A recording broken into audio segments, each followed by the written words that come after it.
G'day, this is Captain Australia. So, it is about, 7 o'clock on day 2. So I was up at 5 and packing up my gear and getting used to all of that. And so I've been walking for a bit. I'm actually not as far south as I was hoping to be by now. Right now I'm at a park near the Beanley Tavern. So I'm about 40-something K out of Brisbane, which is a little bit grim. I need to, realistically, if I want to get to Melbourne in 70 days, I need to do 40k a day based on the route that I'm taking. So I'm still cautiously optimistic I can do that, but yesterday was slower going than I would have liked. So the goal for today is I'm going to head, Beanley Tavern, and just near there's Yadala. There's a big servo with a lot of amenities, so I'll probably stop and have a little bit of breakfast there, and then press south through places like Ormo, Pimpama and Dreamworld, and then I turn east and get to the beach. So I'm going to see the ocean today one way or the other. The worst case, I need to get to a place called Paradise Point, which is like a northern tip of the Gold Coast. Ideally I get there and then push south through Broadbeach and down to Tweed Heads. We'll just have to see how the endurance goes. I realise that I'm getting too caught up on the measures of it all, and it's a quest, it's a journey, and I need to just ease into it and find my groove. But I don't feel as if I've left home yet, you know? It's day 2, and I don't think I will really feel out in the world, out in the wild, until probably I cross into the New South Wales border, yeah. So Sydney's the more or less halfway point, and I'd like to be there before the end of January. So I'm going to try for 40k a day. Paradise Point is about 35-40k from here. Sorry, we've got somebody sent me something. Sorry, I'll get better at this sort of the conversational aspect of it too. I'm sorry, I'm not great at reading your comments. The glare of these glasses, and I'm just an old fool. But yeah, the Captain Australia's Big Walk, if you've just checked it out, you might have seen it on the news last night or something. It's really, there's 3 motivations to what I'm doing and why I'm doing it. So the first, and it all started with personal healing. So cancer wrecked me. It just wrecked me. I couldn't bounce back, you know. I was strong through treatment. I beat a stage 4 cancer, so I had 6 months to live. But I had like a 40 to 60% chance that chemo radiation would help me beat the disease, and I got lucky.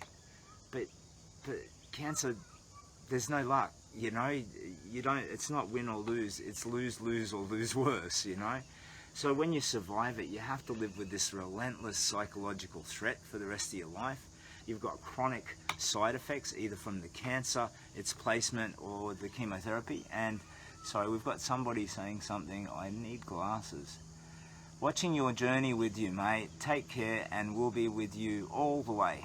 Cheers. Thank you so much. I can't tell you, I didn't expect this, and I can't tell you how much it boosts me to just know that there's I don't know, it's the wave of kindness, to be honest. It's not, oh, look at me, I'm dressed up like a superhero. It's the fact that I'm trying to do something kind, and that's circling back, and I'm getting to experience such kind support from you, and so thank you for that.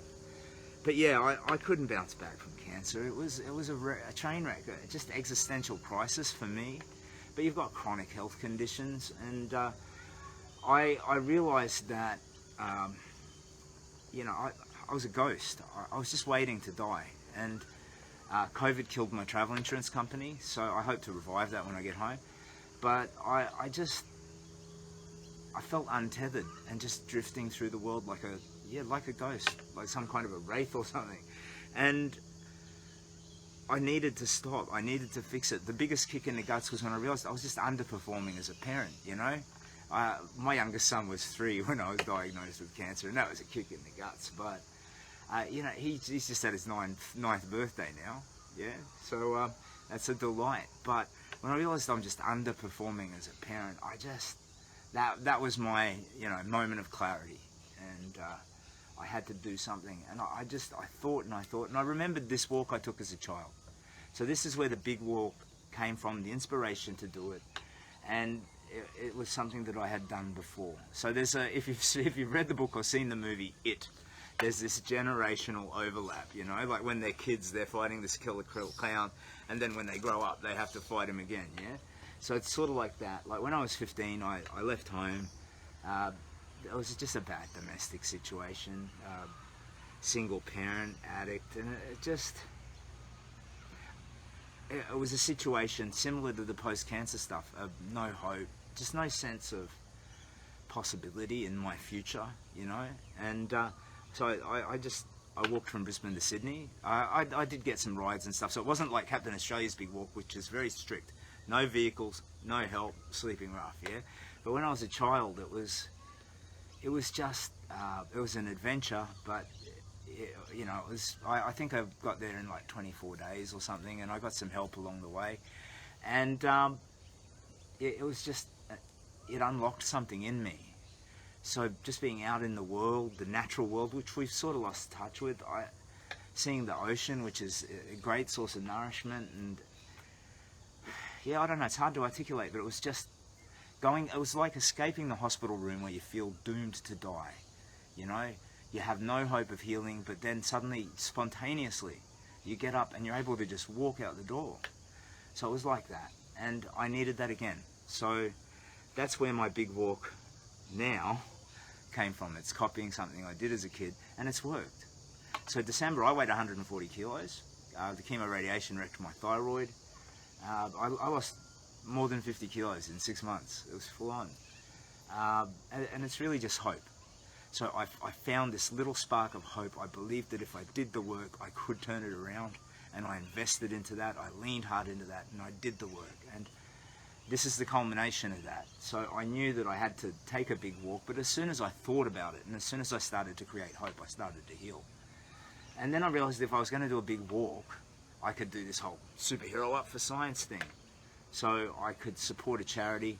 I didn't know which charity to support, so I did a lot of reading. And for me, I couldn't, occasionally children, when they don't have the machine available at the children's hospital, the children get sent for treatment in the adult hospital. So sometimes, it was only a few times, I'd be waiting for a radiation treatment, or I'd even be I'd even be in overnight getting chemo, and they'd wheel me down. You have to ride in a wheelchair and get your chemo radiation, and there'd be a child there, just a little child, like 5 or 6 years. And for me, it was a time of the year where there was the Eka, which is, you know, Brisbane's agricultural fair, and it's great. You get show bags, and this little kid, you could just see it in his face. He just wanted to go to the Eka, which was across the road from the Royal Brisbane Hospital. You know, a kid needs to learn to ride a bike. You know, just, it was a kick in the guts, and that made me realise, okay, so the charity that I want to help needs to be about pediatric cancer. Then I looked at things as like, there's some that deal with, you know, helping people get access to treatment, come in from remote communities. They deal with accommodation, helping the families, and these are great charities, wonderful charities, and I looked at them. But for me, the Kids Cancer Project, it's about the science behind the pediatric cancers. So these cancers, like neuroblastoma, they are very specific, and being specific, it's not like then broad brush research into cancer. It's very confined and controlled. So you're looking at the efficacy and the side effects of very specific treatment methodologies, and you're looking at improving them. So that investment does obviously help cancer research more generally, you know. It helps humanity overall. But yeah, for me, getting in at the root cause of it, like the research into improving treatments, softening treatments, and, you know, eradicating pediatric cancer in our lifetimes is the mission statement of the Kids Cancer Project. So for me, that was good. So I decided to support them, and that's where the superhero stuff kicked in. So if I were just repeating the walk I did as a kid, I wouldn't be doing it as Captain Australia. I'd just be Simon walking down the road. And I probably wouldn't have this rigid, I'm going from here to there, and the rules around it, and the theatricality around those rules. You know, it would just be pure, organic, out in the world, walking around, you know. But, yeah, it added that dimension to it.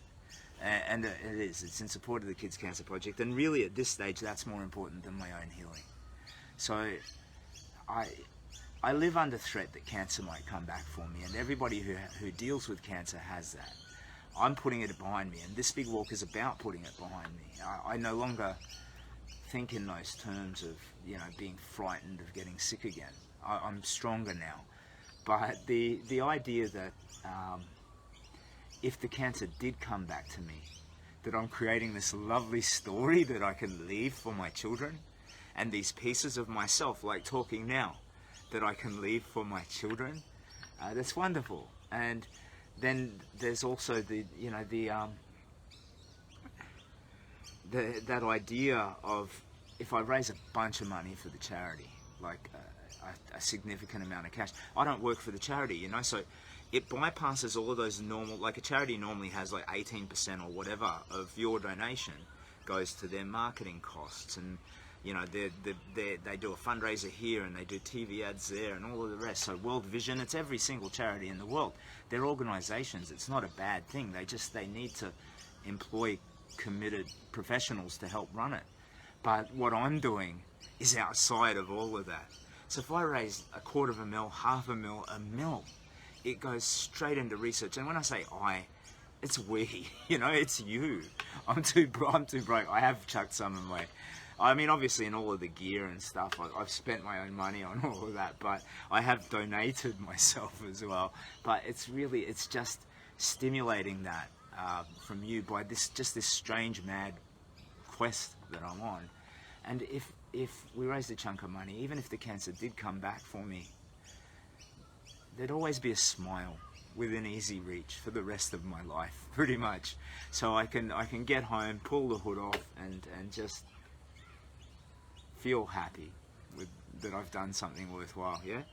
So yeah, helping the charity. But then I discovered this other dimension to it. So when I started talking about what I wanted to do, getting advice on places like Reddit, online communities and stuff, people started writing to me, like teenagers who had cancer and didn't know they were like broken, other broken people. One guy wrote to me and said, look, I saw your story on the project, and I don't know how long I can last. I'm just going to do the best, but it inspired me to stop drinking. Just alcoholism, to stop drinking. It's unrelated, but they saw that the message is about that spark of hope, nurturing it, sharing it, having it loop back and propagate, you know? And that's the third dimension to it. So the idea that by concretely showing that just this old fool, you know, that he can, even in this strange and unconventional way, can fix a broken life, that he can find and nurture hope, then that's something that you can do.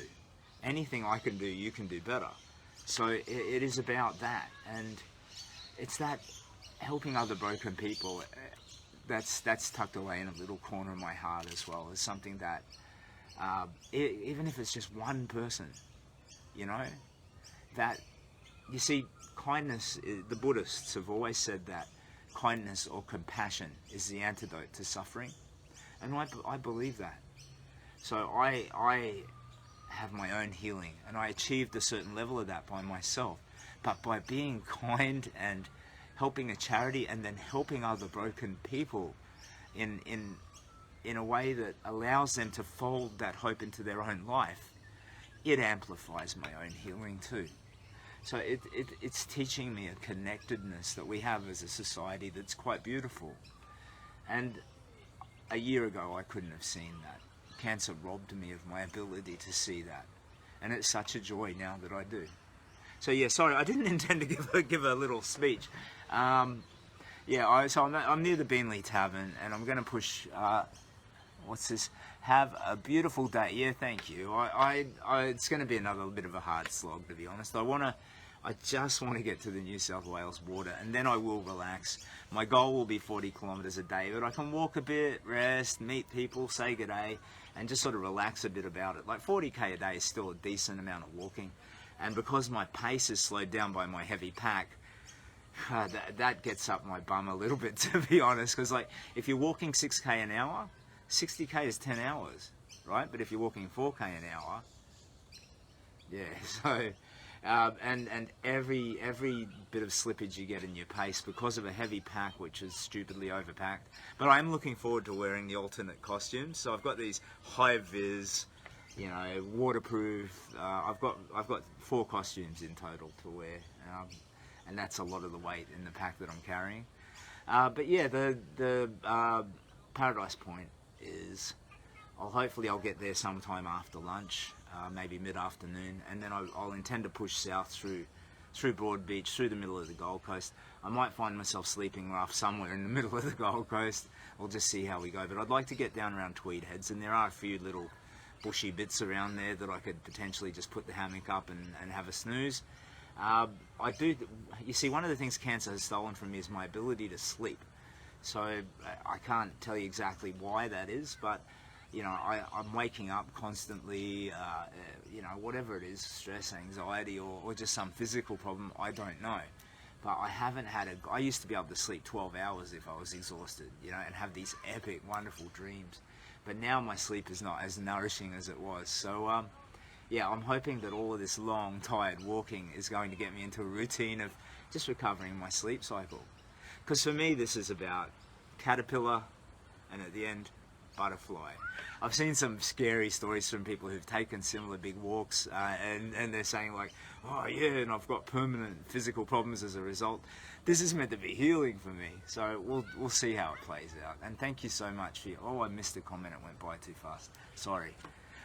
Thank you so much for your kindness and support, and everybody who's donated to the charity. It is, I promise you, a lovely cause, and you are doing something positive and constructive. And the thing is, it's 950 Aussie children.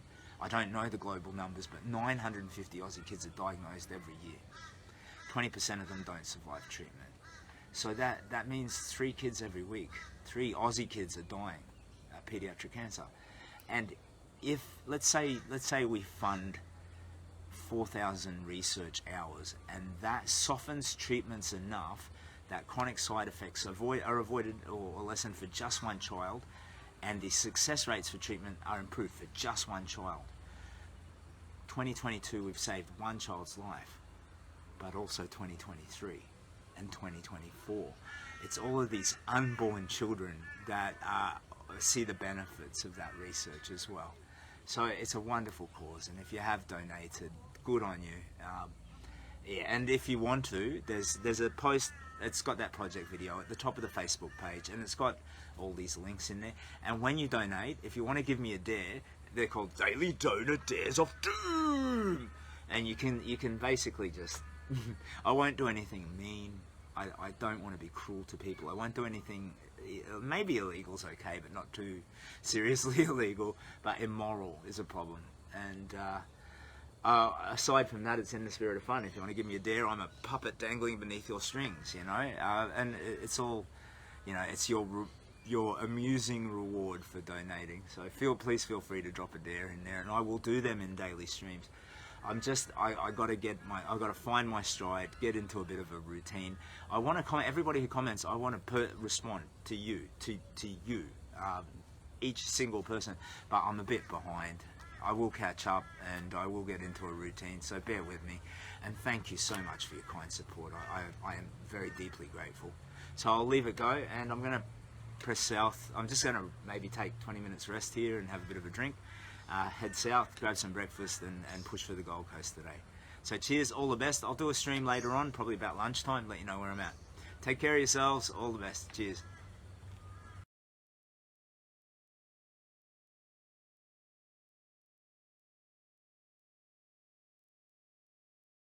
G'day, Captain Australia here. So, I am 12 kilometres away from Dreamworld. I'm in the middle of a sort of an industrial complex. It's sort of in Ormo. I've randomly found some fella's smoko chair, I think. There's a little, I wouldn't quite call it the creek, but there's a lovely tree in a shady spot, and they've got a chair out, and there's these, I think these are edible, these things growing on the tree. I can't remember what they're called, but I won't eat them. So yeah, it's just a lovely spot to have a little stop and a rest. So I'm striking out for Dreamworld. I'm way behind schedule, and I've sort of diagnosed it as the pack. I've made some mistakes with the packing. The main one being this lovely person volunteered to help me make some spare uniforms, and we created this, like, there's a ninja version, there's a wet, like a high visibility water resistant version, and there's like a dry airy version, and so there's 4 in total, including this one, and they were just so great. I loved the kindness of it, that she'd volunteered her time and skill, and yeah, the outcome was just great. I think they looked awesome. So I've packed them all away, but that's an extra few kilos, I think, in clothes that I just need to rationalise and get rid of some. So the pack weighs like 21 kilos at the moment, and it's just slowing me down too much. So I've got a mate who lives in the Gold Coast, and when I get down there, hopefully tonight, I will connect with him. No vehicles, I'm walking, but he might come to me, and I'll be able to palm off some of the gear. Like, I'll keep the wet high visibility. Okay, Captain Australia, learn to make them talking bits talk, buddy. Yeah, I'll keep the high visibility water resistant version, and I'll keep the classic Captain Australia 2.0 costume. But yeah, I'll palm off a couple of them. And there's just some stuff that I've got that I'm not going to need. Like I've got some, like a wrench and a few things like that. Just, I thought I could come to a country town, everyone's asleep, no one's around, and some businesses, they remove the heads of the tap. I thought if I had a water emergency, I might, if I had a wrench, I could just sort of, unethically, but out of necessity, tamper with one of those taps just to get access to water in an emergency. But yeah, I don't need to be carrying a wrench. Most of where I'm going is from one town to another town. There's only a few spots where I might be out of connection for more than a day. Although, if I keep the pace with the weight that I have, being out of that connection is one day at 6k an hour turns into 2 days or more at 3k an hour. So yeah, it's pretty imperative that I sort this pack thing out. But I made a horrible mistake. I've been taking it too seriously. I'm getting too worked up over it all. And you're all absolutely right. It's an adventure. Have the adventure. If I make it 20k in a day, that's not the end of the world. But I want to make you proud. I'm sorry if that sounds stupid, if that's a vulnerable thing. I want to make myself proud. I was wrecked by my cancer, and I was ashamed. So if I do something like really difficult, and my kids, when my kids tell me they're proud, it just melts my heart. And so part of it is, I came to play. I don't want to do. I want to use my whole ass, not just half my ass. Sorry, there's a comment. I've got to get something. Everyone's super proud of you. Thank you. Oh, Killian. Hey, man, how are you, brother? It's good to see you, man. So I'm at a sort of like an industrial complex out at Ormo. I'm getting close to Dreamworld. It's still about 10k away, but at the pace I'm walking, 10k, instead of being just a nice quick couple of hours, it turns into 3 or more, which is just not okay. And it's I know it probably sounds trivial or stupid, but if you consider that 10k, the 2 hours, the 3 hours overall, or the 4 hours that I might spend walking slow, if I get there in 2, there's an extra hour where I can rest and an hour where I can wander around and explore or talk to people. So it's not about getting home any quicker. I mean, I do want to get back to my family within a couple of months, and we've been living off the mortgage for a while too. So I've sort of timed it. If it's much past March, it can't be too much past March, because I need to get back. I need to either get my travel insurance company back off the ground now that travel is rallying, or get a job somewhere doing something. an old fool who is 50, looks 75. I don't know. I'll have to figure something out, because we've been a couple of years just living off the mortgage. You know, I've always been good with money. We got well and truly ahead, and so we've weathered the whole COVID difficulties that have caused profound troubles for other people. We've weathered it pretty well, but I've pulled like $100,000 out of saved money. But anyway, we might get a storm this afternoon. Yesterday, it was supposed to have horrible thunderstorms, but it was actually quite lovely weather. And again, Siri tells me today that there should be 80% chance of rain, and this time she might be right. That's good. I'll just whack on I got an overcoat. It's all weather treated, so see how we go. The main thing is getting to the coast so I can just palm off some of this gear. So I'll get rid of 2 of the uniforms. I'll get rid of some of the superfluous stuff, like I got a wrench and a few bits that I've got a towel, and I need a towel, but I've got like one of those big man-sized, this is Dad's towel, and everybody knows it's Dad's towel because it's sized for, a grizzly bear, and I don't need that, so I'll parlay my friend to bring a smaller towel and trade that in. If I can get the pack down by 5k, I'll be able to have a much more robust pace, I reckon. But yeah, so far so good. It's day 2 of Captain Australia's Big Walk. And anybody who's watching who doesn't know what that is, come on, you know what it is. I'm dressed like a superhero and I'm walking. Yeah, but what is it for? It's for the Kids Cancer Project. So that's a charity that I feel very passionately about, and I'm sure you'll see that it's a very worthy cause. It's all about these 950 Aussie kids every year that are affected by paediatric cancer. Oh, I might have just got bitten by a bull ant. Get off me. I hope it's a bull ant and not a spider. There's 950 kids every year diagnosed. Aussie kids. The global numbers I don't know. And that's 3 children every week who do not survive treatment. They die outright. And it's just, it's a very contained scientific endeavor to invest in research in making those treatments better, because the cancers are very specific. They do exclusively target kids. There's a lot of clues and signposts and bold science that just allows you to soften those treatments incrementally, and each iteration improves the outcome. It brings 950 to 949 or 948.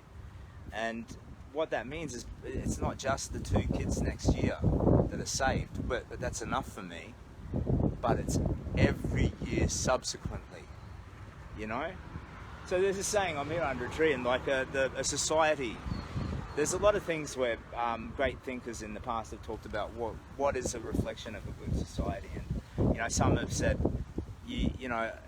the values of a society are reflected by how we treat our prisoners. I mean, it's not untrue.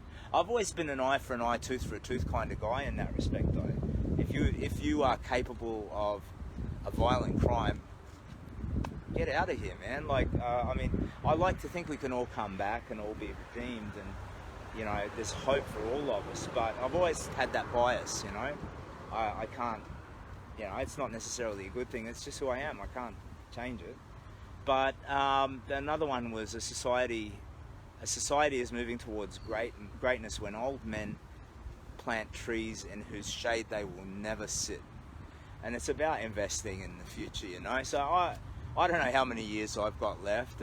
Having beaten the stage 4 cancer, I hope to live until I'm 70. I've got to deal with God. I have no particular faith, but when you got cancer, it's like there are no. What is it? There's this old saying. There's no. It was from World War I, and there's no foxhole atheists or something like that.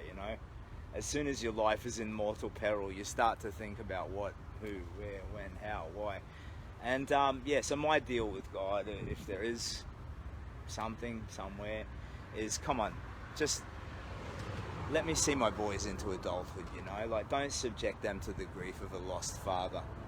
And with this time that's available to me after beating the cancer, I like the idea of planting a tree, making the world somehow brighter, kinder, better.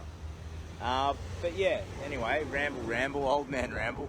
So I'm just sitting in somebody's smoko chair by a creek in a factory district in Ormo, and I'm going to press forward to Dreamworld shortly. It's about 10 more K. Good conditions, that'd be, a couple of hours less. Now it might be longer than that, but I would like to make it to Paradise Point by nightfall at least. That is possible. My legs are sore. The extra weight on my back, it just translates to, there's this like rubber band effect when you're walking. Fatigue might hit in at a different level for a different person with a different skill, and but as soon as you like add extra weight or whatever, that rubber band effect happens sooner, and it pulls you back, slows you down more severely. And yeah, that's the mistake I've made with the pack. Oh, somebody's made a comment, sorry. I am an old man who plants trees. But yeah, look, the lovely kindness and support, let me thank you again. All comments are whizzing past and I'm too old to keep up what's going on. Sorry, because I'm walking around during the day and I've got this dodgy little iPhone 7, the screen's maybe a bit too small for me. I'll get better. If I sit in a shadier spot, I can see what you're saying and answer. So I apologise that I'm not doing a very good job at that. I will get better. Yeah, but the Gold Coast by nightfall is the plan, and I'd like to push back a little bit into Broadbeach. Regarding the distance you need to cover each day, it's gone too slow. Yeah, I don't. Let me anticipate. The comment was saying, look, just forget about it and just make the journey. Every step forward is forward momentum, and you're right. You're not wrong, but yeah, I've set this benchmark of trying to do an absolute minimum of 30 a day. So if I'm sick or sore or whatever, it has to be an absolute minimum of 30. And yeah, the ideal is 40, and if I can push beyond that, great. And it's just see how you go. I want to find my groove, and I'd like to be able to say that I will be able to continuously do that every day. I don't need rest days or anything. I've been practicing for this for a long time. It might not look it, but yeah, I have. I've been preparing for a while. Like December, I was broken utterly, clinically morbidly obese. I was a train wreck, but I started walking, and 3K turned into 5, 5K into 10, 10 into 15, and so on. So in my practice walks, I've gone out to Wellington Point and back. Not much of a rest in the middle, that's 60K. Came in from Redcliffe, that's like 40, 45, something like that. In from Ipswich, that's 40 or so again. Walked down to the Gold Coast. That was, I think, more than 100K, because I actually started to walk back, powered through. And yet now getting down, it's taken me 2 days to get where I am now. Well, not quite 2 days, but if I get there in the evening, yeah, it'll be 2 days to get to what took me 22 hours, the previous attempt. So it is what it is anyway. So it's Captain Australia's Big Walk, and it's all about the Kids Cancer Project. It's all about hope. So I think the Big Walk, if I had to get all arty-farty on you, I think it is a metaphor for hope. You know, it is about, I don't know, what do I believe? You know, it's important to me to talk true. You know, there's so much falsehood out there, pretension, you know, oh, look at me. And I'm asking for that in the hopes that you look past me and see the charity. But it's really important to talk true. So what do I believe? I believe people are innately good. We have potential for good and evil, but we lean towards the good. I believe that kindness grows and spreads, and it propagates as you breathe it into the world. You share it with other people, it expands, and they share it, and it expands. And hate and paranoia work in the same way. So it's like this society level seesaw effect, you know, which compels us to be as kind as we can to whoever we can every day, because that act of breathing it into the world expands it, and it's the only way we're going to save this world. Yeah, I believe that. But I believe the world doesn't want you to be happy. This world we've created isn't built for that. It disenfranchises us and confuses us. It grinds us down. And there's circumstances that happen. Like, what kind of an injustice is it that a child gets cancer? That is messed up wrong. It's just fundamentally wrong, right? Wrong, right? Come on, Captain Australia. But it is. It's just... And that's inflicted from the outside. That's not a society level thing. That's just fate. And, you know, the world has these dimensions to it that aren't there for fun. They aren't there for puppy dogs and rainbows. They're cruel, and they can grind you down and hurt you. And it's easy when you're down to stay there, to think, this is my new home. How do I get up to my feet? What kind of positives changes is available to me? And I think that's what my big walk is a metaphor for. It's when you've been beaten down, and no matter how hard, no matter what it is, it might be that you've just got this COVID has broken your heart, you know, you haven't seen relatives who you need and love, and you haven't seen them for years. Well, whatever the problem is, you've been ground down by life. And I think the big walk is a metaphor for standing up, closing your eyes, figuring out which way the sun is, and walking towards it. So that's what I'm trying to do. I'm trying to rebuild myself. It's self-repair at the most fundamental level. You know, it's my body. I've lost 50 kilos, so I know I look all sloppo, but I'm doing great. And by the time I get down to Melbourne, I think I could go on, you know, those makeover shows, those reality shows, Extreme Makeover, Captain Australia style. You know, I'll shave the beard, put some colour in my hair, and I should look like a normal human again. But I'm 50 years old. What's going on? I look like Santa. I look like I'm 70, you know. But I'm 50 years old. I'm not as old as when I call myself an old fool. It's, I guess, because I feel that way. But 50 is starting to get there, but it's not as ancient and decrepit as I look and sometimes feel. Yeah. But the big walk is, yeah, it's about that. For me personally, that self-repair. It's about that start and end point, and the journey in between where I fix myself up. Yeah, I think that weather's coming in, and it's then about articulating that that's something that we're all capable of, because I am just a goofy old dude. You know, who do you know who dresses up as a superhero? I'm sure there's a bunch. Let's go out and do some LARPing, you know, go to Comic-Con. I'm not into any of that stuff, strangely. Yeah, I just like to dress up as Captain Australia. Why? Who knows? I think it's my unconscious way of saying that it's in us to be better. Like the whole kind of like superhero values, you can laugh them off. They're comic book, right? But should they be? There's something we should aspire to, you know? Honor, right? It sounds like a joke. It's a stupid word. We all need to get ahead, right? We need to improve our lives and do what it takes to do that. So in corporate Australia, we need to make ourselves look great, even if it means making someone else look not so great, and you know, all of that. But I think honor matters, you know, or at least it's a nice concept that we should try and steer towards. Comic book values should be an aspirational set of values that we kind of lean into where possible. Maybe that's what I'm trying to say. I don't know. Anyway, I'm tired. I've been walking. I did not sleep well, and I'm prone to ramble just because, I don't know. Maybe I always was. Maybe chemo inflicted that on me. I don't know. But yeah, I think I've explained everything as well as I can. Dreamworld is about 12 more K that away. I'm going to stand up I think I'll sit and enjoy the breeze for 10 more minutes. I might need my wet weather gear, and then I'm going to press forward from Dreamworld through to Paradise Point, which is like the northern tip of the Gold Coast. And I might then press south and have a rough sleep somewhere in the middle of the Gold Coast, or as far south as I can get. Or I might actually see if I can find some discreet little place to pitch the hammock or sleep in a bush or something around there. We'll just see how we go.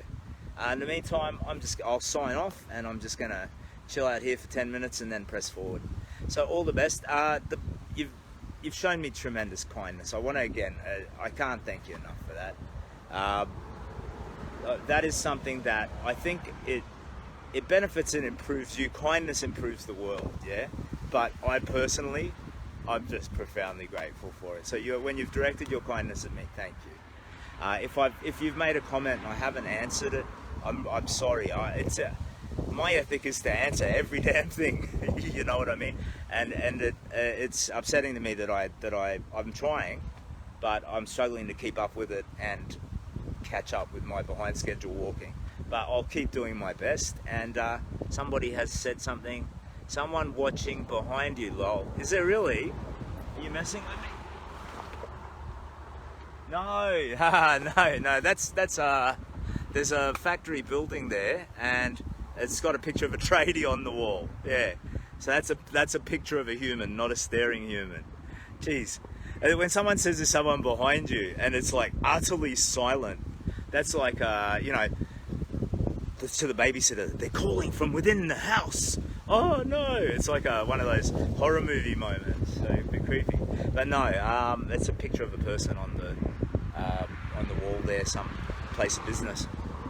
So I'll sign off. Thank you so much for your kind attention. I'll update either at Dreamworld or if I keep powering through, I'll update when I get to the Gold Coast, which will be best case probably around 7 or 8 p.m. Yeah, so all the best. Sorry, somebody's got another comment. Something strange, sorry. Great job, mate. Keep it up. Yeah, cheers. Thank you, everybody, for your kindness. I'll do my best to respond to any questions that have been posed or any sort of suggestions. And if someone's donated and you've given me a daily donor dare of doom, I will catch up on all of those. I'm aware there's at least one, and that involves sculling a beer, which is that a dare, or is that are you rewarding me? I don't know, but I have to do that, and there may be others. So if you have given a donation to the Kids Cancer Project and you made a dare for me, you super villained up for science, I promise every one of them I will get through to it, and I will live stream whatever your dare was, as long as it's not mean to people.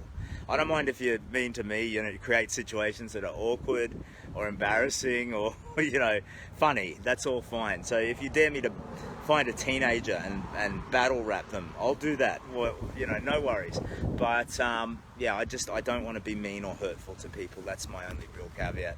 So all the best. Sorry for the long ramble. I will do an update once I get a bit further down the road. Take care of yourselves. Cheers. G'day, this is not quite Captain Australia, not just Simon, so let's go with Simon Australia.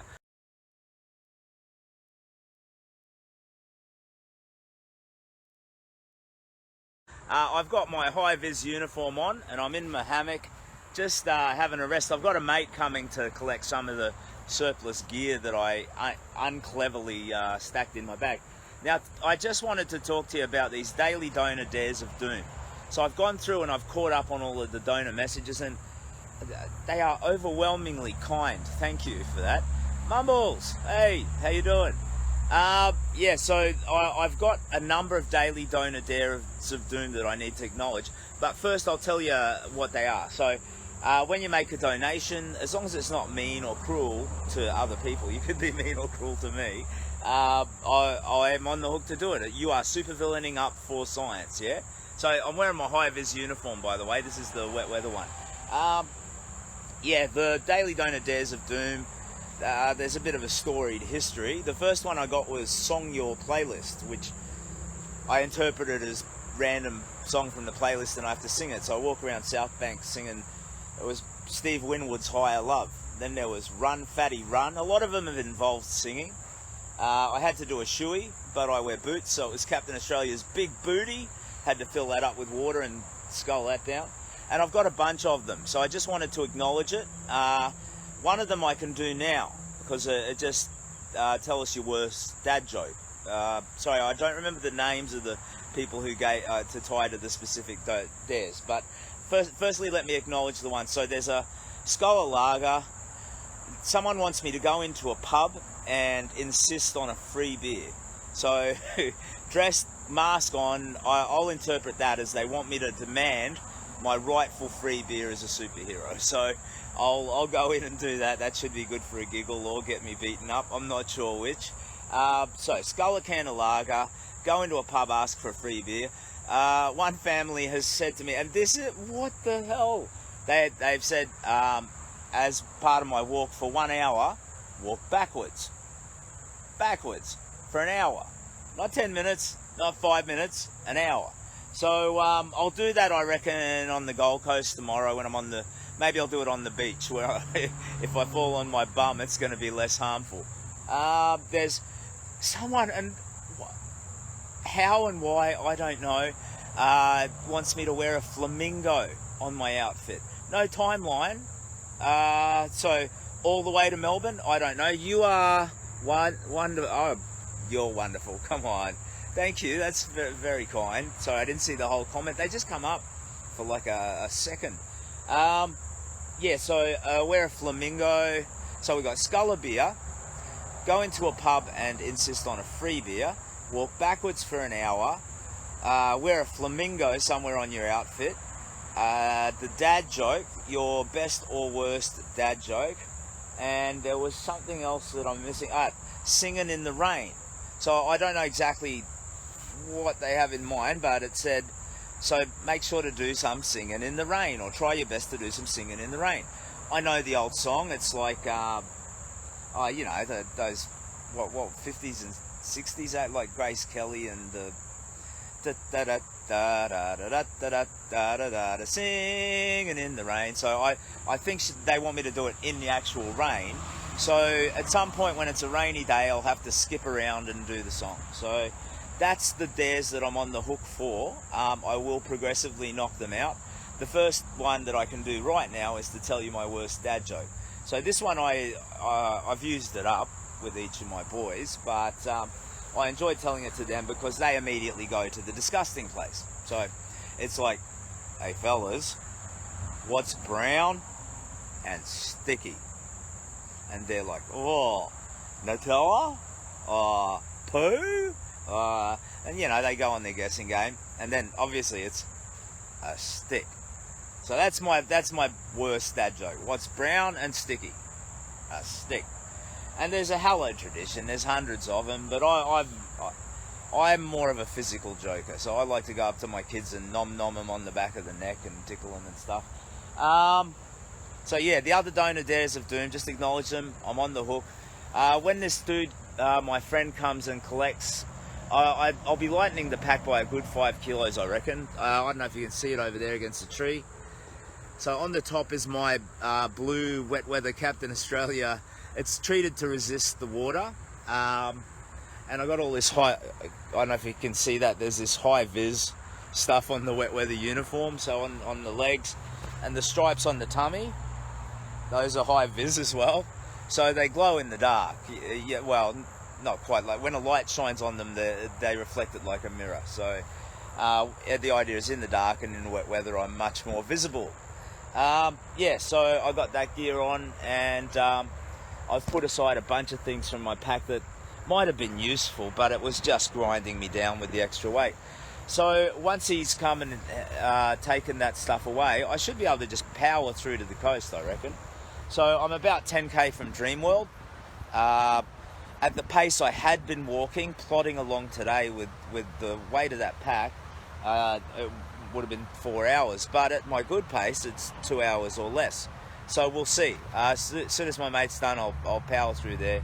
And I like to think that I'll do it in a couple of hours. And if I do, that means I'll get through to the Gold Coast before too late at the night. And I'll probably pitch some sort of a camp somewhere at the Paradise Point, the northern end of the Gold Coast, and then I'll hit for the New South Wales border in the morning. So, Daily Donor Dares of Doom, that's what they're all about.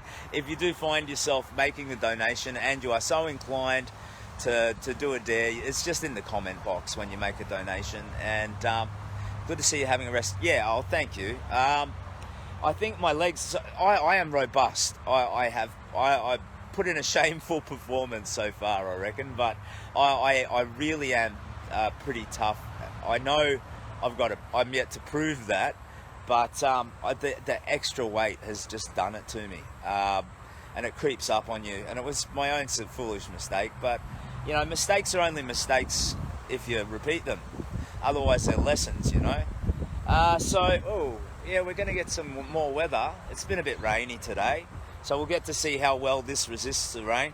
There's a special spray that it basically it's like cures the garment, so that when water goes on it, instead of like saturating the garment, it kind of trickles off at least a little bit. So we'll see how effective that is. The hammock's pretty cool. I reckon I will be able to get into a groove of like finishing walking in the evening about 9 o'clock and sleeping through until 5 or so. I would love to start getting 8 hours sleep regular. Michelle Colbrand, hey Michelle, that my sister from another mister. So we've known each other for a little while, and we are all cheering you on. Don't something this Simon, it moved up so quick. Oh, and another one moved up so quick. I got old man eyes. We need to write a letter to Facebook and tell them to just slow it down for older folks. But yeah, all right. So I'm gonna give my friend the gear, power through to Dreamworld, and I reckon I'll push through to the coast after that. All these kind comments, I'm a little bit overwhelmed, to be honest. I know I probably come across as an extroverted person. You dress up as a superhero. You know what?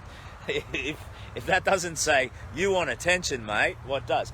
But it's actually not me. I'm a very shy person. Here we go. Has something through chemically during your treatment. Be kind to you. Yeah, look, actually, the cancer stuff, I'm ready to put it well and truly behind me. Yeah.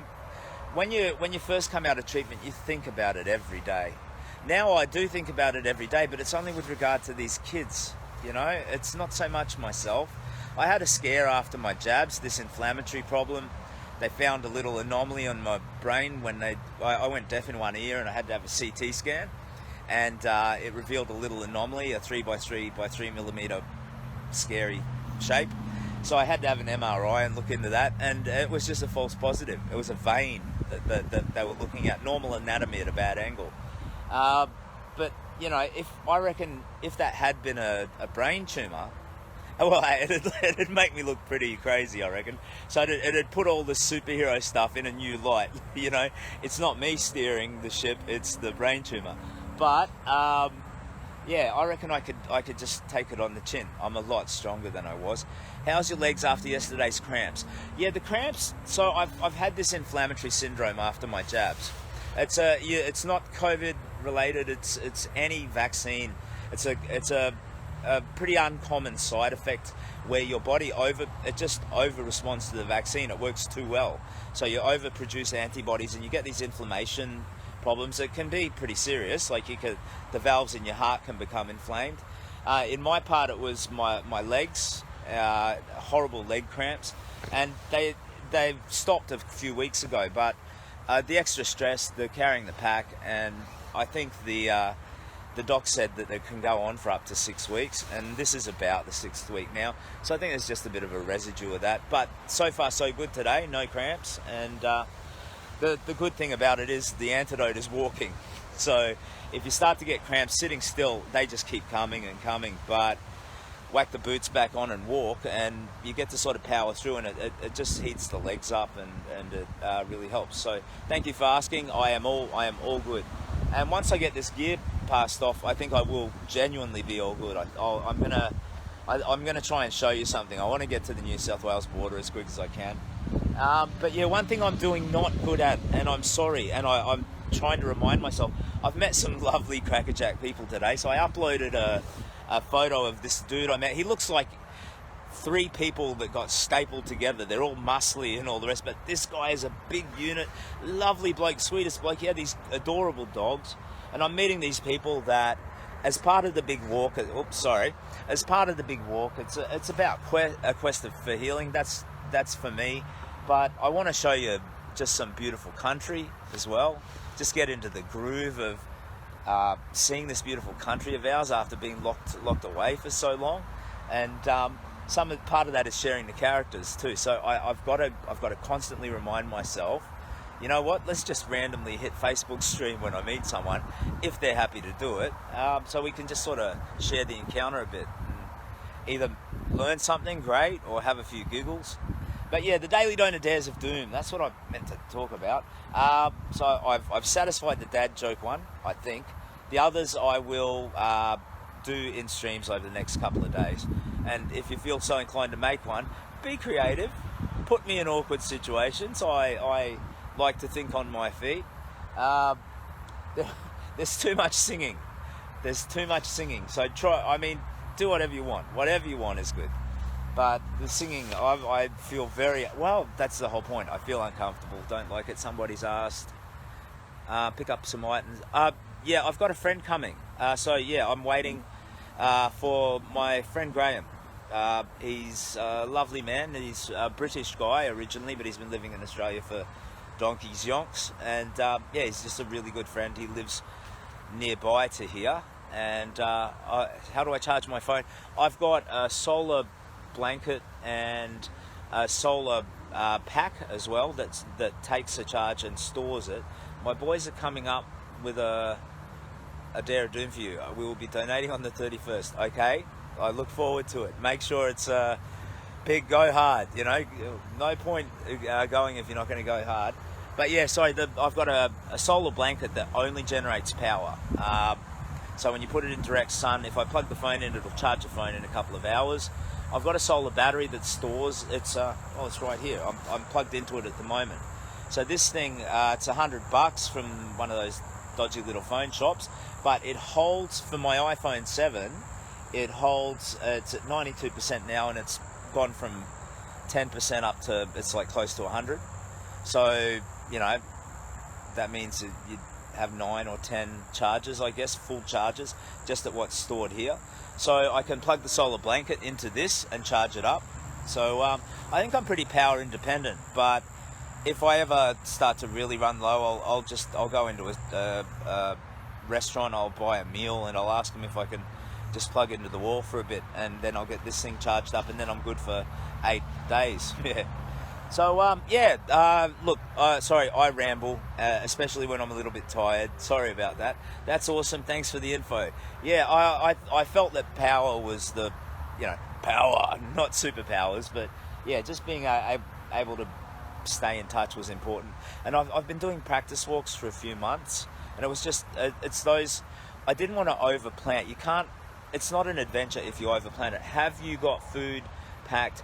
No. So there will be a couple of points where I'll need to stock up on a couple of days of water and a couple of days of food. But as it stands now, I'm not far from somewhere where I can acquire both. So the water can be a bit iffy. Like even in suburban Brisbane, you can find yourself having to walk 15k before you'll spot a park with a tap or whatnot. Especially through some of these, more industrial complexes or the suburbs. But I just sort of play it by ear, figure it out, and so I'm just inspecting a spot on my foot that might be a little bit of it wants to become a blister. I've got a lot of calluses on my feet now. They're pretty robust and strong. What's that? What an adventure. I love these updates. Yeah, cheers. I want to do a good job. I want to share, for me, this is such a joyful thing. I'm throwing myself out into the world, rediscovering something that I did as a child. It was like walking out of the hospital room where you thought you'd die. It created hope. It was an adventure. I slept under bridges, and I was 15 years old. And where am I now? I'm just a bit north of Dreamworld, so that's the next spot for me to hit. But once I've dumped my gear off, I should be able to get there pretty quick. I'd say within an hour and a half, 2 hours. I'm gonna try for just a really good solid see if I can get to 6k an hour with my pace. The pack with the stuff I've removed, it just feels light and comfortable again. Sorry, someone had asked food and water. There are a couple of points where I turn inland and go through some country towns, but there's maybe 2 days where it's uncertain access to food and water. So I'll need and 10 litres of water. Yeah, when you're walking, it's like 2 litres a day when you're just chilling out. But when you're walking, my joy is palpable. Oh, I'm delighted by that. I was a ghost, a year ago. I was detached from life. So if I'm visibly joyful and you can see that and detect that actually delights me. But yeah, there are points where 10 litres of water is probably okay for 3 days when you're doing a lot of walking, and that's 10 kilos of weight. So yeah, some of those stretches will become a bit of a challenge, and I will record the challenge and share it and respond to it and do my best. Would you like people to... sorry, there was an interesting question there, but it disappeared. I get the impression it might have been, would I like to meet people or have people walk along for a bit? I've been called Forrest Gump, and I don't know if it's because he went running through America and people were following him around, or if it's because I'm, I laugh like a box of chocolates, I'm a bit slow. Whichever, fine. But yeah, if anybody wanted to join in, I'd be lovely. The only thing, I'd feel a little guilty if, you walked 20k, you walked a little bit far, and I can't really turn back or escort someone home. So we'd need to sort of have a little chat about making sure we go past the train line or something, so that when you're done you can get back. But if anybody wanted to come along for any stretch, it'd be lovely to have a little posse or whatever. I don't know what to imagine, but if you are somewhere on the east coast of Australia and you feel the urge to do a bit of a walkabout with me, let's do it. Just hit me on Messenger and tell me where you're at, and we'll make it happen. And conversely, if you just want to have a beer, by all means, I love to just meet new people, share stories, learn about each other, and have a little beer and a chat. But yeah, if anybody wanted to come along for a walk, it'd be awesome. I've got my gear, so I'm a bit prepared. Like if there were sleep, I'm good. This hammock I'm pretty satisfied with it, and it repels the bugs. And I've got little things, like I've got this utility belt with all kinds of things. So there's this Bushman tick and bug spray, and I've got deodorant in case I get a bit too stinky and somebody wants a cuddle and a selfie.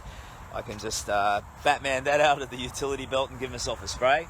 But yeah, if anybody wanted to join in for a walk, you just need to, make sure that you've got, if it were an overnight thing, something to sleep, a tarp.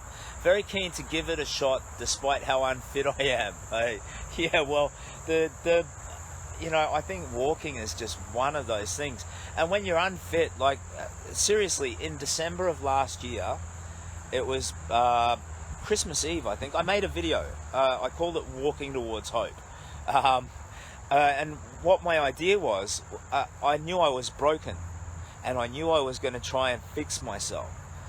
So I recorded it, and that in itself was like an act of faith. It was like it was saying, I will succeed, because I wanted to show where I was and where I got to. And I weighed 140 kilos.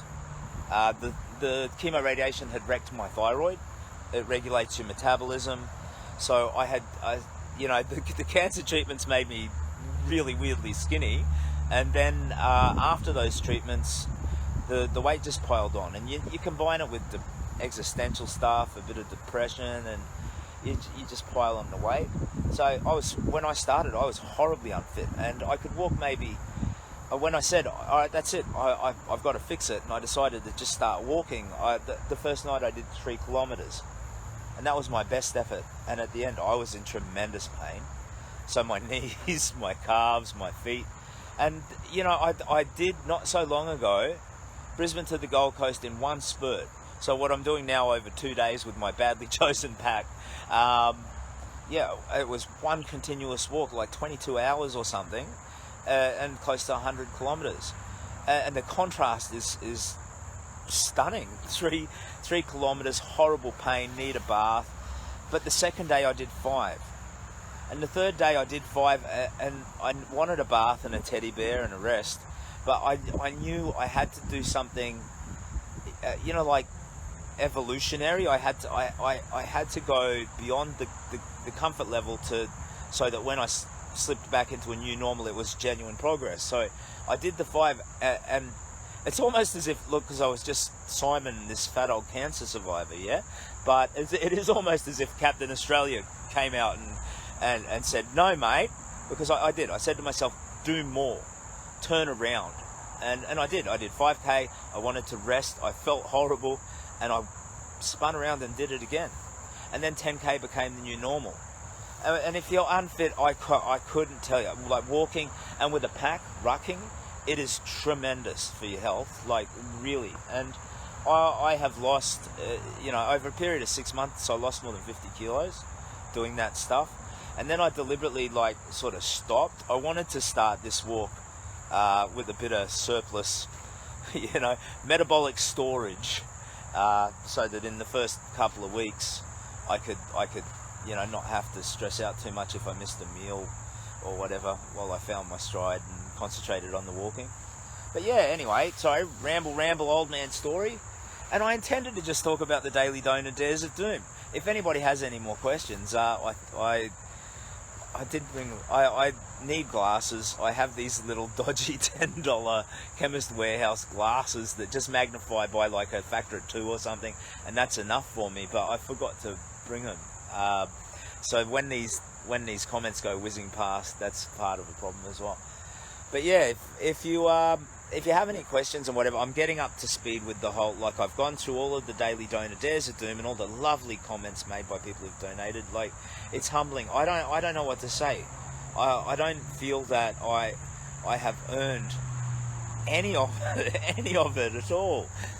These people are saying that you're an inspirational, wonderful person, and it's not me, it's we. You know what I mean? If anything, what I'm doing is a mirror where we get to see the best qualities in ourselves. Looking forward to seeing you your growing smile continue through your video. Oh, cheers, yeah. I do think that's part of. If I said this self-repair thing, my health, that'll get to a point. There's side effects from the cancer that I'll have for the rest of my life. I have to deal with it. The smile is one of those fundamentals. Something the kids can't say. Oh, and it's gone. Sorry, there was a comment that came and went too fast. The smile is a massive part of it. What I want to come out of this with is the ability to sleep. Get your mate on the Gold Coast to something to you. What happens if I tilt the screen? Oh, nothing. Facebook cracks a nana at me if I tip the screen. You're a bloody legend, dude. Well, thanks, mate. But yeah, what was I saying? I can't remember what I was saying. Old fool. Yeah, no, okay, so it's not me, it's we. If there's beauty in this, what's stunning me is the kindness that it's just coming at me in waves, and I don't know. I've always been my mother was an addict. I grew up as a child. I don't know. I learned uncomfortable and incorrect lessons about love. If you've got someone in your life who suffers from addiction, and I don't blame my mum. It's if you look back through pain, it usually goes back generationally. Can I scroll? Oh crap! I did not know that, mate. Thank you, Killian. So you should be able to scroll. Someone else has further explained. Yeah. Oh. So I see him whizzing past, and I'm like, ah. Yep, I can scroll back. I will do that going forward. But yeah, sorry, I was saying, that sort of pain is usually generational. So my mum got it from her father. He was a violent drunkard. He got it from World War II. And, I grew up learning that I was unworthy of love, I think. When you're a child, and your parent chooses a substance over you, So when I get these incredible comments, it's almost like that idea of imposter syndrome, I guess. It's like, oh come on, I don't deserve that. But I'm so grateful for it. Yeah. But my goal to rediscover, not just rediscover, to find a better and more beautiful smile. You'll be an iPhone professional by week 3. I hope so, mate. I honestly am doing my best, but my best is pretty mediocre. But yeah, to find, not just rediscover my smile, but find that better, brighter smile. And to, I met this guy, he's in and out of jail. He came over and helped me when I was having leg cramps, yeah? And we started talking about that pattern of, for him, the comfort he takes of being in prison. how weird he feels being out in the world.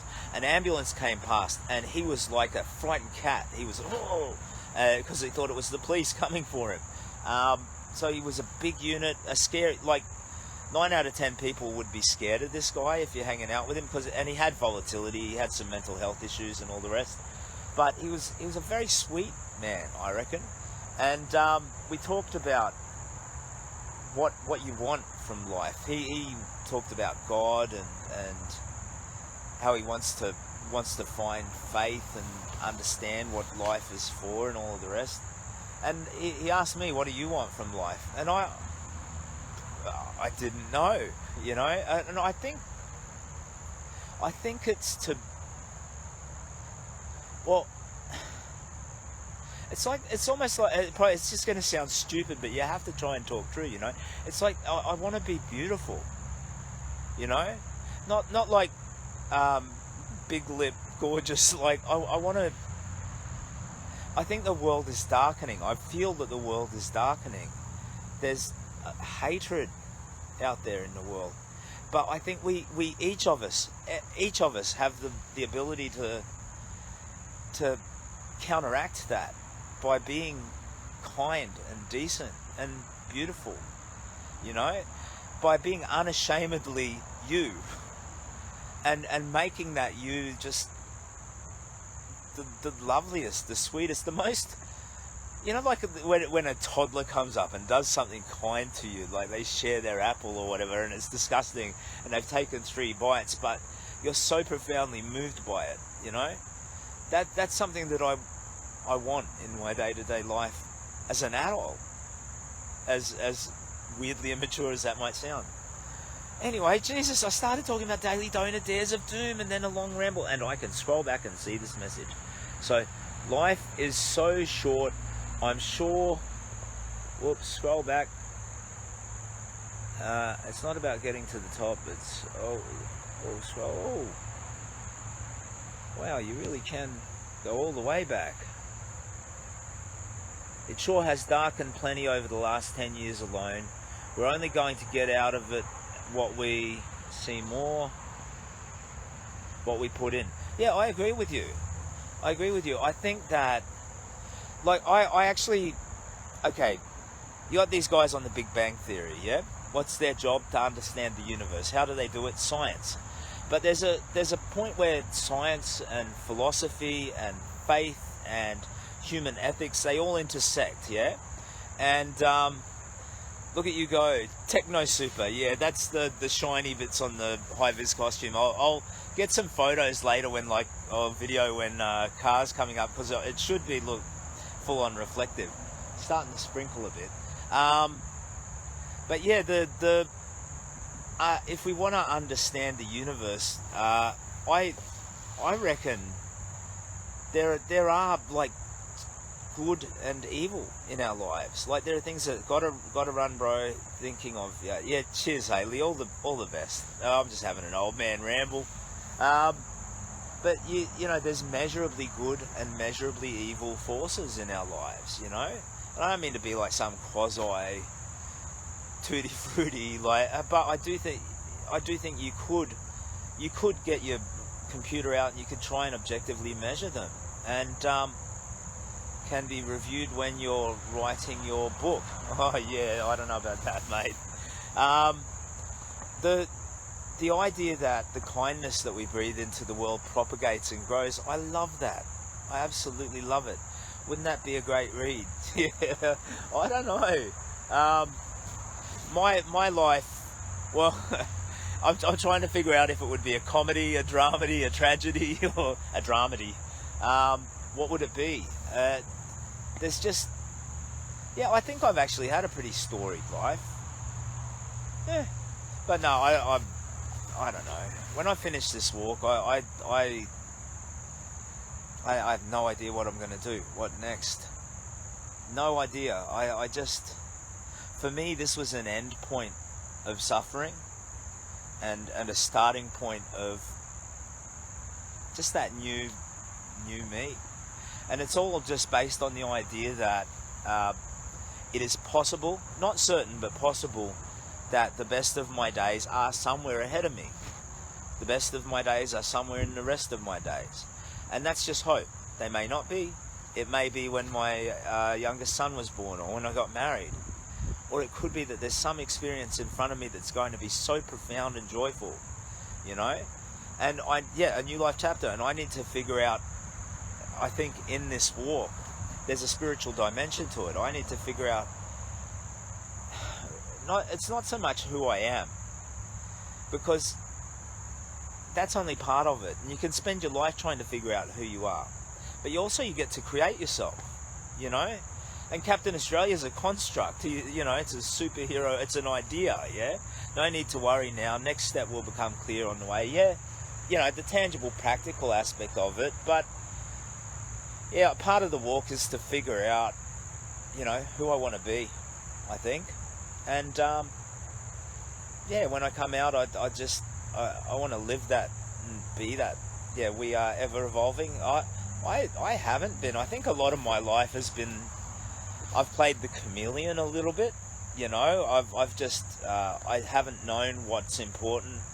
I've tried to get ahead, have a job, and do the things that you're expected to do, but I didn't really necessarily have a great insight into, like, if you could choose, if you could write the script of your life as if you were telling a story, you know, what would you choose? Would you choose all of the experiences that you've had that have made you who you are? I mean, the answer for me is almost certainly no. I value who I am, but some of my experiences have been pretty shitty, you know? Sorry for swearing if there's any children watching or anything. But yeah, you know, you'd want a little bit of boredom, but not all of the boredom. You'd want a little bit of pain, but not all of the pain. So, yeah, cancer does. Like, and for me, it widens your empathy a bit as well. And that's a gift.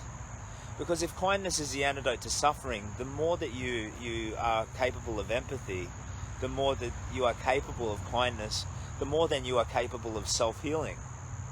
So in a way, cancer gives that as a gift, which is a corny thing that people say, you know, like, it's like a grateful alcoholic, you know, like you've had a pain, you've had suffering, but you've learned from it and you're grateful for it.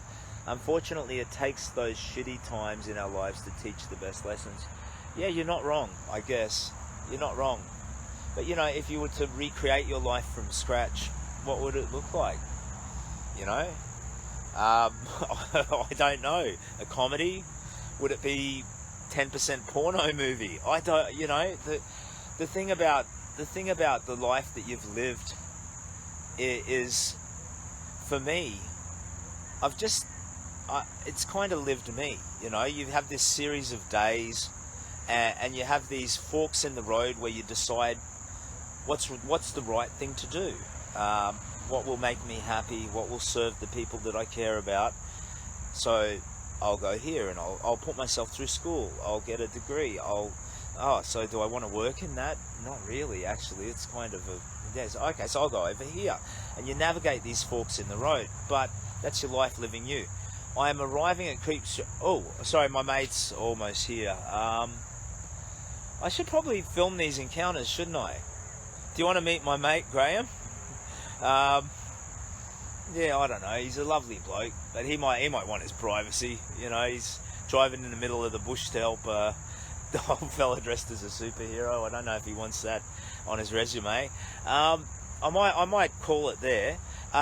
So once he's taken some of this gear away, I'm gonna push for Dreamworld. I might do another brief stream there, let you know if my pace has improved and all the rest, and then I'm gonna press for the coast. So I hope to be asleep near the ocean tonight, and I'll let you know.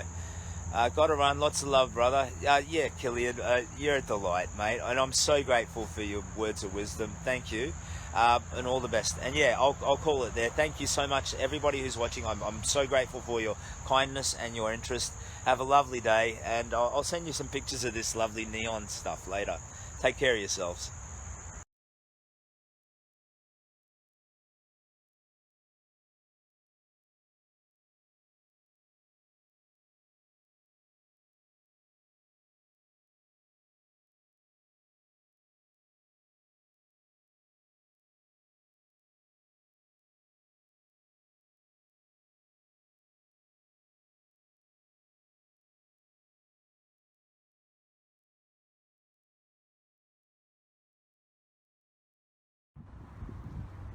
G'day, Captain Australia here, and I am at, if you can see behind me, Dreamworld.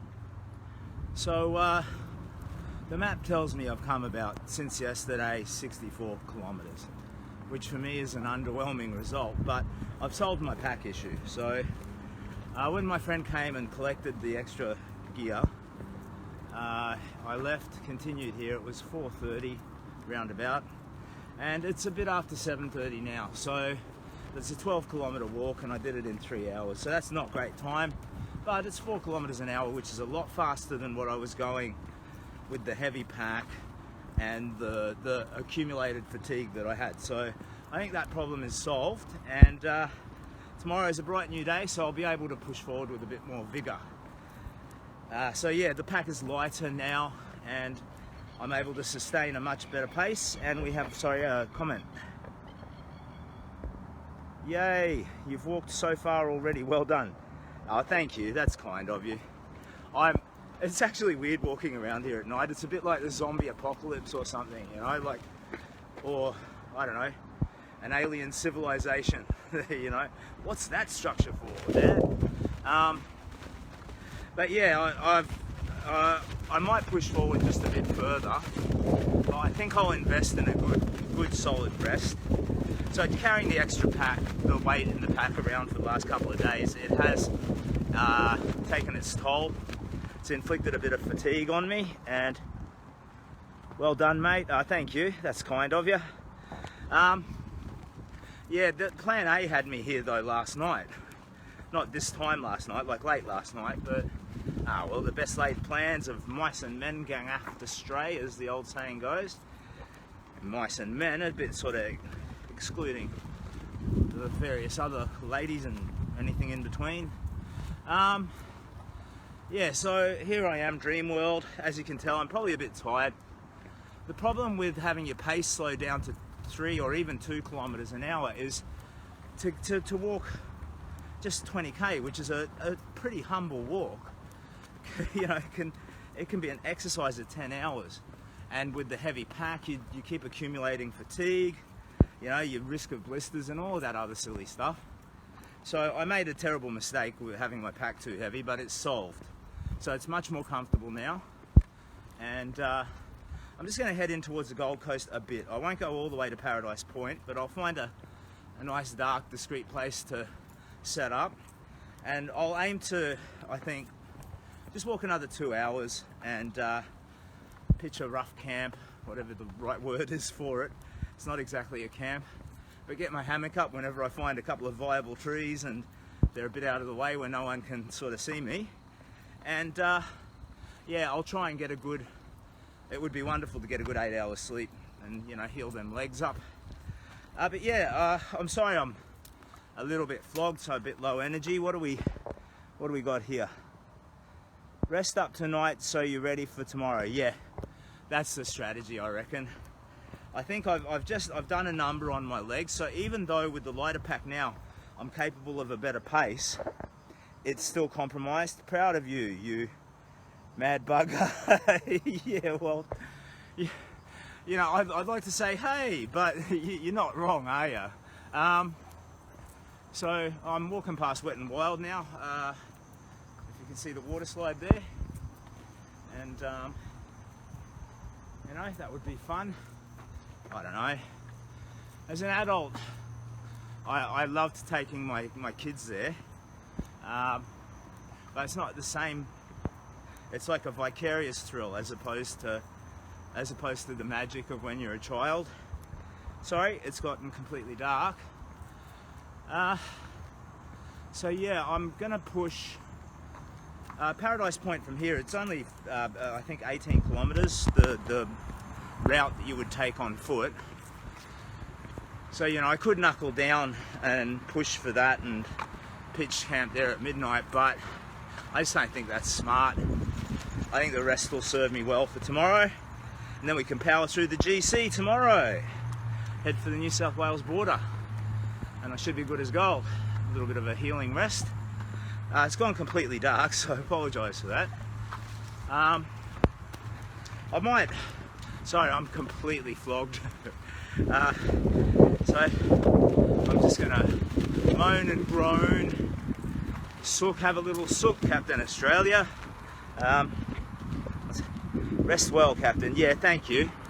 So yeah, I might leave it there, and I'll check in the morning. But I'll find a nice place to have a little rest. And tomorrow I hope to make and get through the New South Wales border. So we'll have a chat then about where I'm going and what the plan is. And from then I think that's where the adventure really begins. Today, I don't know. I knew I was taking this walk. I planned for it. I knew it was coming. It's not a surprise, right? But while I'm still here, just within yelling distance of my family, I've been sad, you know? Like, I'm going to call my kids in a bit, and my wife, and, you know, say hi, keep in touch. But when I'm still in Brisbane, I just feel, I could reach out and touch them, you know? So I need to get out there into the wild and start the quest proper. So I think tomorrow I'll achieve that. Touch wood, pretty confident if I get a bit of a rest now, tomorrow I will make it to the border. So, oh, we got a comment. Slow and steady wins the race. Yeah, I don't know if Usain Bolt would agree with you. But yeah, look, it's not wrong. And especially in something like this. Like I've already made a mistake. Just been a bit too eager. Let's carry all this extra gear. That's a great idea. You know, so I agree with you. It's better to be a bit sort of careful and a bit methodical, and look after yourself. Well, there's some viable trees here actually.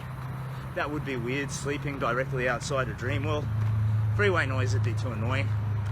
Yeah, look, I might leave it there. I'm sorry I'm so tired, low energy. I'll let it go, and yeah, I'll check in the morning. Yeah, I'm just going to push forward a bit further, and I hope everybody has a lovely night. Thank you so much for your kindness and your support. And yeah, I can't really show you, can I? I've got my I don't know. Let's see if I can get into some light. It's not really. So I got the high vis uniform on, so that should go sort of reflective in light, but there's nothing here good enough to kind of make it pop up. But yeah, it's a bit like a neon effect. I don't know, like police or tradesmen or anyone who's in a dangerous spot on the road has in their gear. What have I done? I have to cross a weird little waterway here with all these weird weeds and stuff in order to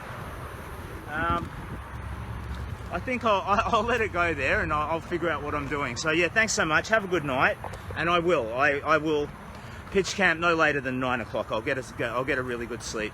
So take care of yourselves. Thank you very much for your interest and your kind support, and have a lovely evening. And what's that comment say? You're doing amazing, keep it up. Thank you. That does really give me a boost. I'm not sure if it's enough to make it all the way to the Gold Coast, but it brings a smile to my dial. So yeah, thank you, and yeah, I'll see you in the morning. All the best. Good night, everybody. G'day. Sorry it's so dark. Hang on, I've got a torch here. I don't want to use too much of the battery on it. So I've had my genuine first, it would be really proper horrible to be a street person, full-on homeless moment. So the place I selected to sleep was all good, and I did it deliberately near it's hard to describe, it's not quite a bus shelter. It's a place where the workers in this industrial complex go for their smoko, I think. So I did it in a place that I could retreat to because I knew some weather was coming. And yeah, I had the gear to resist weather, but unfortunately, just not good enough. So I don't know if you can see over there, I've got this golden drop cloth that just has all these little micro tears in it. So I'm there in my hammock, having a little snooze, quite comfortable. I actually feel great, by the way. There's nothing wrong. I feel like everything's great. But yeah, water started to get through, and once a little bit does, you know, a few drops become a trickle, and a trickle becomes this icy cold pool in your back. I just had to call it and retreat in here. So all my gear there is not too badly saturated, so I've been able to retreat, and there's no point showing you outside. All you're going to see is, oh, we can try, all you're going to see is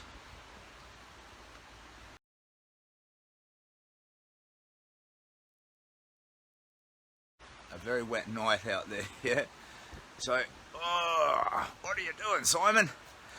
So yeah, I've retreated into this shelter and I'm going to dry my gear out. And you know, I could actually set the hammock up in here. It's not a bad little spot.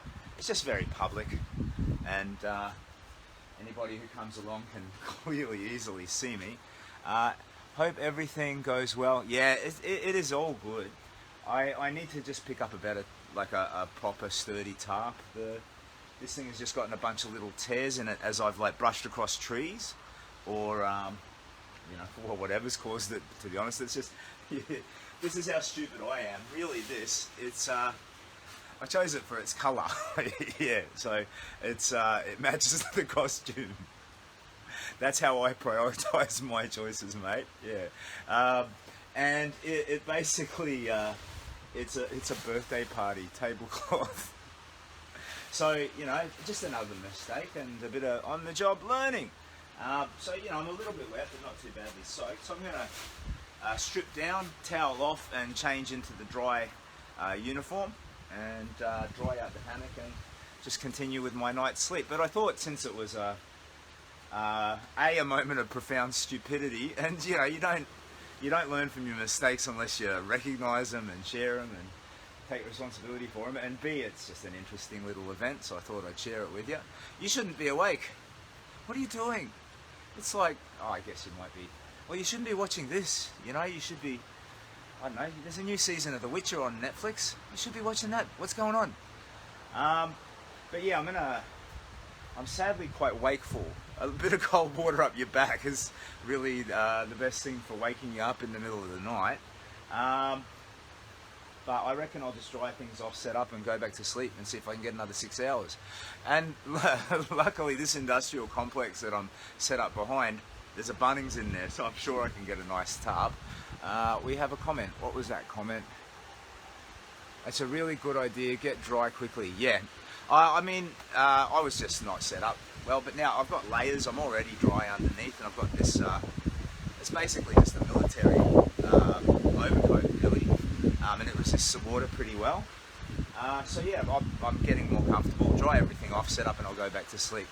So yeah, look, I just thought I'd share that. I'm actually pleasantly stunned that there are people watching. Oh, spooky Santa. Yeah, so thank you for your interest. I'm stoked, chuffed, and delighted by that. Cheers. Whoa, it's really starting to come down harder. I don't think just my dodgy iPhone 7, I guess, I don't think it captures the... let me try ambient mode. You might at least hear the rain. If I hold that for 2 seconds and then release it. So now the mic should be in ambient mode. You should have heard something change in the sound that you're receiving. And you should be hearing like the driving rain out there. I don't know if you do or not. Facebook doesn't really show me that. But yeah, it's quite an intense bit of rain. And I'm actually not worried. I will walk today, even if this continues at this intensity or it intensifies through the day. I'll walk. If there's thunder, I won't. We can hear it. Yeah, cool. Okay, so that's good to know. Thanks for letting me know. So the microphone is pretty whiz bang. I did all these test practice runs before the big walk, and I had these old earbuds from my corporate life, and they were just not good enough. And I bought these. Are called Mifo, is the brand. And they're actually pretty cool. So you can have this ambient sound mode where you can hear all that's going on, or I can do a switch and then it focuses on the human voice. So where are you? I'm on Hope Island, which I think is quite nice, you know, and fitting for Captain Australia's big walk. But I'm out the back of a complex. There's a bunch of sort of factories and big sort of like there's a Good Guys and a bunch of retail outlets and other stuff over there as well. And I was just set up in a bit of, there's like this line of scrub, and behind it there's a row of trees. So I found a couple of viable trees to set my hammock up, and the scrub had me concealed. So there were people coming by and doing stuff, totally oblivious that I was happily snoozing away there. It's all good. But yeah, this weather, like the storm is really coming in a bit harder now. So yeah, I'll dry off, set up under here. I don't suppose you want to watch me set my hammock up. So I'll try and get another 5 hours sleep, I reckon, maybe 6. And in the morning, I will still walk down into the coast. My legs feel great. So after carrying the too heavy pack around for a couple of days, it just turns, to walk the same distance, you have to walk for twice as long because you're walking slower. But all of the problems that come with it, the muscle stress and the just slowly growing fatigue from carrying a weight that you shouldn't be carrying, they sort of build up. But I'm really chuffed by my resilience. I feel fine. I could do I could do some stretches and stuff. Like, my legs aren't sore at all. I don't have any of that old man stiffness. So yeah, tomorrow, and I do resist the weather okay when walking, but not so much when sleeping.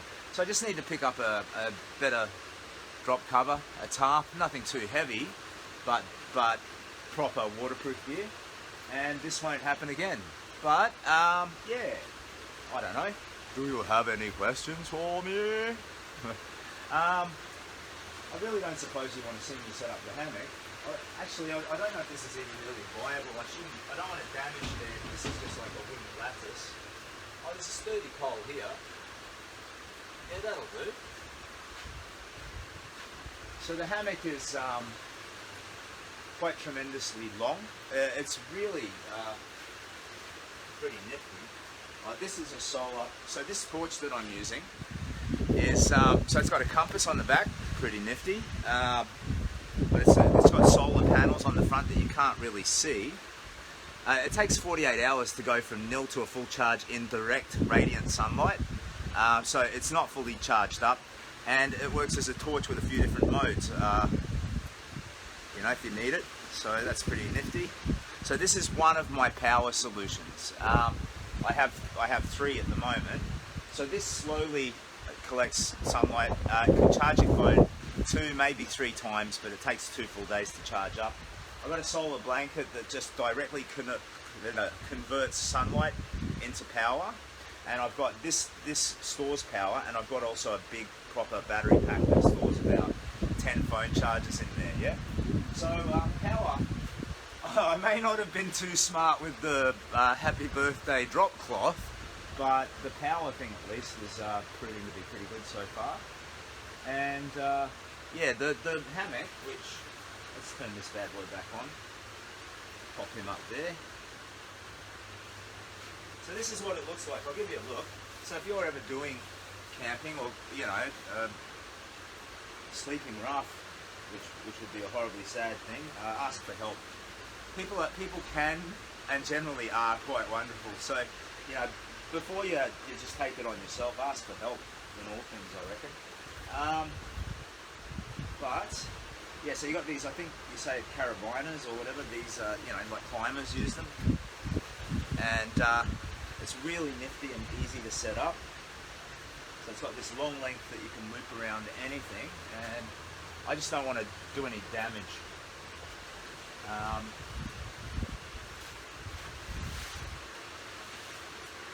reckon, let's climb up here. What are you doing, old man? Oh! Who knows? What's wrong with you, old man? Who knows? Okay, so we look like this. This is a metal bar, so there's no way I'm accidentally going to pull this down unless I put on a drastic enough weight.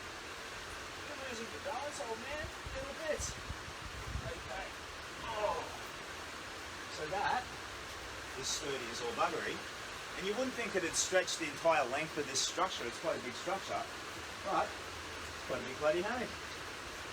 So I've got a towel in there that is dry. Once I've set this up, I'll towel it down.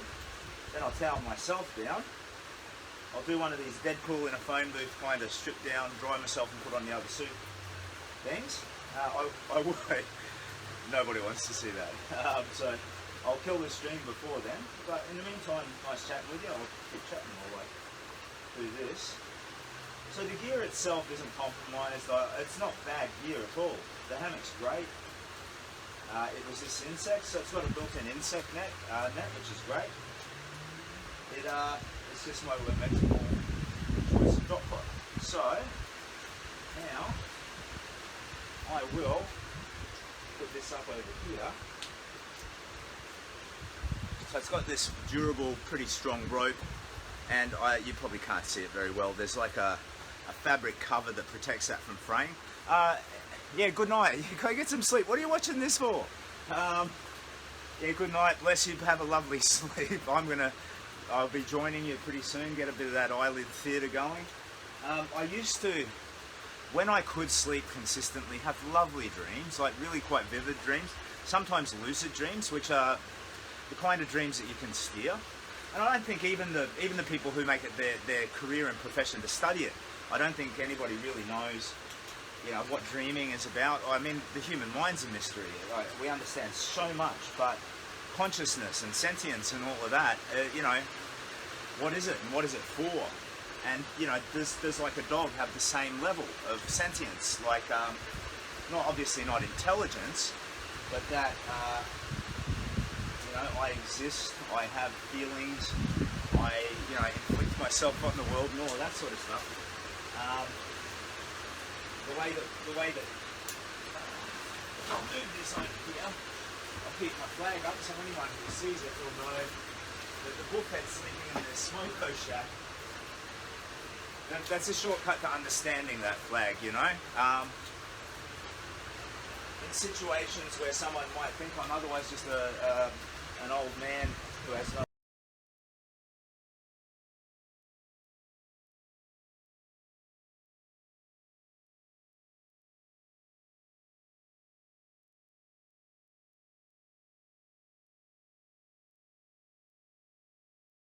where to live, they'll see that I'm trying to do something, you know, righteous for charity. Now I'm going to climb up here. Don't slip and break a leg, you old fool. There we go. It is really wonderful. Sorry, I know you can't see me. I imagine you can still hear me okay. The difference between me now and me just, I'm going to be quite high, me just less than a year ago, physically, mentally, in every dimension that you could measure it, I'm quite profoundly different. So the big walk has already done a lot of its work on me in terms of the self-repair that I was hoping to achieve, you know, the spiritual journey of it. Safe travels, good night. Yeah, oh sorry, that's the same one as before. One of the backhanded gifts of becoming old, or even having like chemotherapy-induced decline in your cognition or anything like that, is that you can have the same conversations over and over with the same level of enjoyment and delight as you did the first time. So, this is what the hammock looks like when it's up. And it's got this little... This would, under normal conditions, have the drop cloth over the top of it, and that repels the rain. So you're dry underneath. But with the intensity of the rain and the compromised happy birthday tablecloth, it just did not resist it well enough. Now that, once I'm in it, okay, that's going to float me about an inch above this rocky outcropping. I will be suspended above a horrible back-breaking fall. But yeah, I should be good to go back to sleep. So I'm going to strip down, dry off and all the rest. I just thought I'd share the experience with you.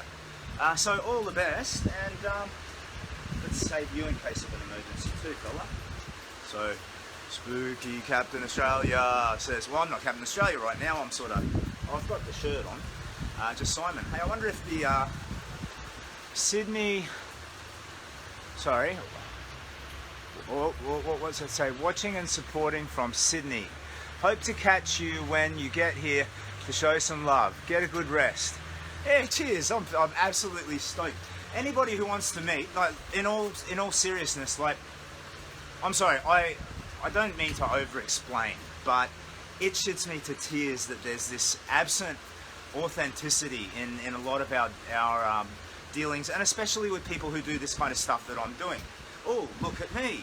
All I want you to do is look at me and look past me at the charity, to be honest, but I do want to share this adventure that I'm having as well. And I just want to talk true all the time. So when I say it, this is 100%. If you're in a town that I'm passing through and you'd like to get together and have a couple of beers, maybe even get a little bit drunk, no, let's not be irresponsible. Love to meet you. Absolutely love to. Share some stories. Maybe we will hate each other's guts, but I love to meet up and say good day. So if you want to do that, if you're in a town and you'd like to walk to your next town, and you think that we could make that walk work and do a walk for a stretch, love to. Absolutely love to. So the way to make it happen at the moment, I'm really not dealing with all of these lovely, kind comments and words of support. I like to just personally respond to everyone, but there's so many of them, it's overwhelming. But if you send me a message on the messenger attached to this @CapsBigWalk page, tell me where you're at, and if you want to tee something like that up, I'd be delighted to wind it into my plan with the big walk. But yeah, I'll kill this now, get myself properly dried off and changed, and go back to sleep. Enjoy your sleep as well. So this is, I don't know, sorry, you might not know, I've been given other names. So people I meet say, who are you? I'm Captain Australia. But I occasionally get other names like Mr. Walker and a few things like that. The one that's my personal favourite, a bunch of lads called me Military Santa. And I do think with a big bushy white beard, we've kind of got a bit of that going, really, to be honest. I got my coat and all the rest. So this is Military Santa signing out. Well, not quite. You're awesome, XXX. I love your authenticity. World needs more Simons. Good night, buddy. Thank you so much. That's really, yeah. I don't take praise very well, to be honest. Thank you so much. You're awesome too. I'm gonna kill the stream now and get properly dry and get a few more hours of sleep. Take care of yourselves. Military Santa signing out. Cheers.